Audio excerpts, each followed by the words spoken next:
ప్రజలే బ్యాన్ చేస్తారు BRS.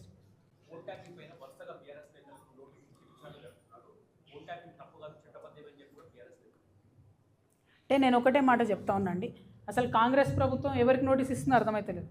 Phone tapping చేసిన వాళ్ళకి ఇస్తున్నారా, ఫోన్ ట్యాపింగ్ బాధితులకు ఇస్తున్నారా?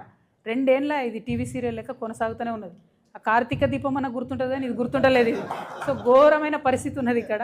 సో నాన్ సీరియస్ అయిపోయింది, జోక్ అయిపోయింది ఫోన్ ట్యాపింగ్ అంటే. వేరేజ్ మాలాంటి వాళ్ళ ఆవేదనను ప్రజలు అర్థం చేసుకోవాలి, ప్రజలు సీరియస్గా తీసుకోవాలంటే తొందరగా దాన్ని తేల్చాలి, తొందరగా క్లోజ్ చేయాలి. అట్లా కాకుండా సాగదీస్తూ రాజకీయాల కోసం పదే వెళ్ళడం అన్నది కరెక్ట్ కాదు. చాలా నాన్ సీరియస్ అప్రోచ్తో జరుగుతుంది. We're not happy.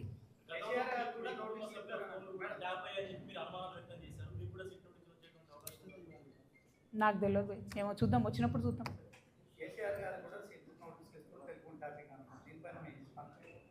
నేనేమంటున్నదో జోక్ అయిపోయింది, టీవీ సీరియల్ లాగా అయిపోయింది. సీరియస్నెస్తో చేస్తే బాగుంటుంది. అట్లా కాకుండా రేపు పొద్దున దాని రిజల్ట్ ఏం లేకుండా ఊరికే చేసేసి ఎలక్షన్ అయిపోయాక బంద్ పెడతారేమో అని నాకు అనిపిస్తున్నది. ఎందుకంటే ఎప్పుడు ఎలక్షన్ వస్తే అప్పుడే వస్తున్నది ఫోన్ ట్యాపింగ్ విషయం తప్పితే మిగతా టైంలో వస్తలేదు. ఇప్పుడు ఈ నోటిఫికేషన్ వచ్చిన తర్వాత మళ్ళీ చేస్తారేమో, ఎందుకంటే అర్బన్ ఏరియాస్లో పోలింగ్ ఉంది కాబట్టి దానికోసం చేస్తున్నారని నాకు అనిపిస్తుంది. నేను మళ్ళీ చెప్తున్నా, ఇది కరెక్ట్ కాదు. ఫోన్ ట్యాపింగ్ అనేటటువంటిది టెర్రరిస్టుల కోసం పెట్టినటువంటి విషయాన్ని అన్ని ప్రభుత్వాలు దుర్వినియోగం చేస్తున్నాయి.